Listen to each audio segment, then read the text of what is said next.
Tu as déjà entendu une histoire tellement tordue, tellement dégueulasse, que même le diable ferait demi-tour en disant « Non, là c'est trop ». Ouais, celle-ci c'est ce genre-là. Ils pensaient l'avoir brûlée vive. Ils l'ont traînée dans les bois, comme si on était encore en 1923 et pas en 2023, ricanant, ivres de leur propre haine, lui balançant de l'essence dessus comme si elle représentait une menace pour leur petit royaume de pourriture. Ils savaient pas qui elle était, et surtout, ils s'en fichaient. Mais tu sais ce qu'on dit sur le feu, il ne fait pas que détruire. Parfois, il forge, son nom, c'était plus Tamika Brooks. Ce nom-là, il est resté dans les cendres. Aujourd'hui, à Clearwater Parish, en Géorgie, on l'appelle juste Sheriff Hayes. Mais attends une seconde, faut que je te raconte ce que c'était, ce bled-là, avant que la tempête arrive. Clearwater, c'était une ville qui portait son racisme comme une médaille.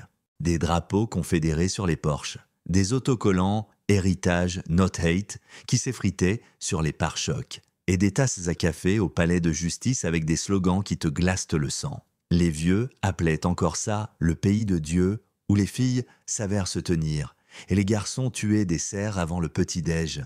Puis un bruit a commencé à circuler. Un nouveau shérif allait débarquer. Une femme noire, une vétérane, pas n'importe qui, le genre qui protégeait des généraux à Kaboul et désarmait des bombes d'un seul geste. On n'avait pas encore vu son visage, mais son nom suffisait déjà à faire trembler les murs. Au commissariat, derrière un distributeur rouillé et un mur de plaques poussiéreuses, deux gars se tenaient comme des statues. Ronnie Kemp, 32 ans de service, et autant de silence sur ses dérapages, grogna « Si ce singe prend la chaise de Buck, c'est fini pour nous ». Son pote Cal Brooks hocha la tête, les yeux fixés sur une vieille photo noir et blanc du héros local, le shérif Buck Warren, fusil à l'épaule et salut confédéré. Pendant ce temps, la shérif Ace, à l'époque, elle s'appelait encore Elise, descendait d'un bus Greyhound à 2 pâtés de maison de là. Pas de presse, pas de bienvenue, juste un sac de sport, une colonne vertébrale en acier et un silence plus tranchant qu'un scalpel. Elle passa devant le dîner où les blancs s'installaient devant et les noirs étaient à les bienvenus, à condition de rester au fond, devant le salon de coiffure avec des portraits de policiers décorés mais sales jusqu'à l'os. Et elle entra dans le commissariat comme si elle avait toujours été là. Mais dès qu'elle toucha ce badge, elle sut. Ces dossiers n'étaient pas juste négligés. Ils étaient enterrés, des femmes disparues, toutes noires, de 15 à 42 ans. Des parcours différents mais la même fin.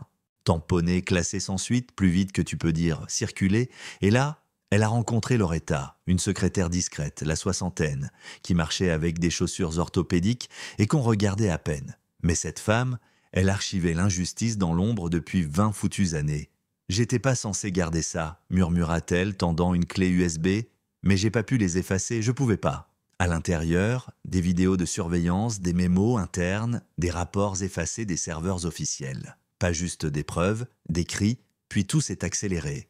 Un soir, Elise suivait une piste. Une fille nommée Fallon, 19 ans, vue pour la dernière fois près de Ash Hollow Road. La route que patrouillait justement Riley Kemp cette nuit-là. Elle n'était pas seule. 3 hommes, une torche, un plan. « Tu t'es perdu, chérie ?» ricana Riley, haleine trempée dans le bourbon, un signe brillant comme une menace. Elle ne broncha pas. « Tu vois un panneau ?» demanda-t-il. « J'ai vu un schéma, répondit-elle, calme comme la mort. C'était suffisant. Ils l'ont menotté. Emmenée au-delà des lampadaires, là où les arbres étouffent les cris, ils pensaient dès qu'elle mourrait là. Mais elle a survécu. Parce que à quelques cabanes de là, un ancien pompier, Jesse Moore, flairait quelque chose d'étrange, une odeur de cuir brûlé, de peau fondue. Il suivit la fumée et trouva Elise, à peine consciente, brûlée, mais vivante. Il n'a pas appelé les flics. Il l'a sauvée. Pendant que le département écrivait déjà son avis de décès, Elise se faisait recoudre dans une planque sans adresse, 3 comtés plus loin, avec du feu dans le sang et la justice entre les dents. Et elle n'est pas revenue seule. Elle a contacté Dana Coates, enquêtrice fédérale, incorruptible, trempée dans l'acier.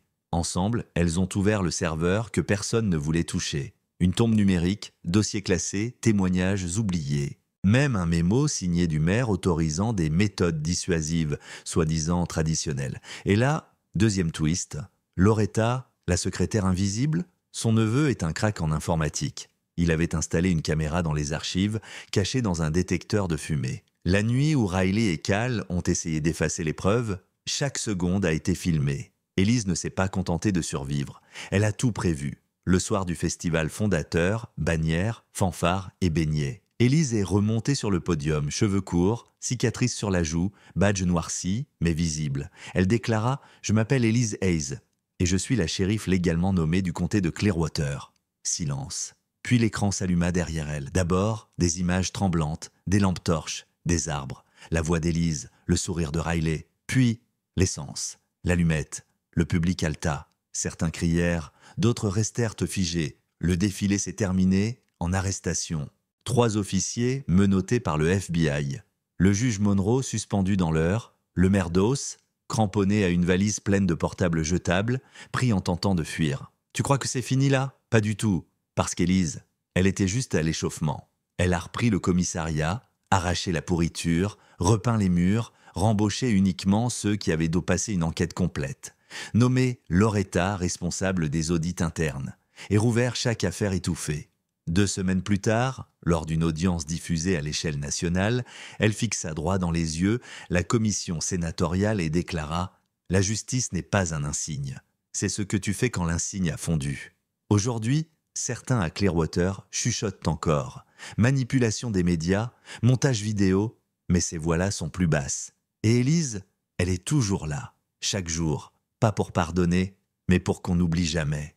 Et la dernière fois que je l'ai vue, debout, devant une nouvelle plaque, gravée « Tiens la ligne, ne recule jamais ». Elle m'a regardé et a souri, fatiguée mais fière. Ils pensaient que j'étais morte, mais tout ce qu'ils ont fait, c'est me donner une raison.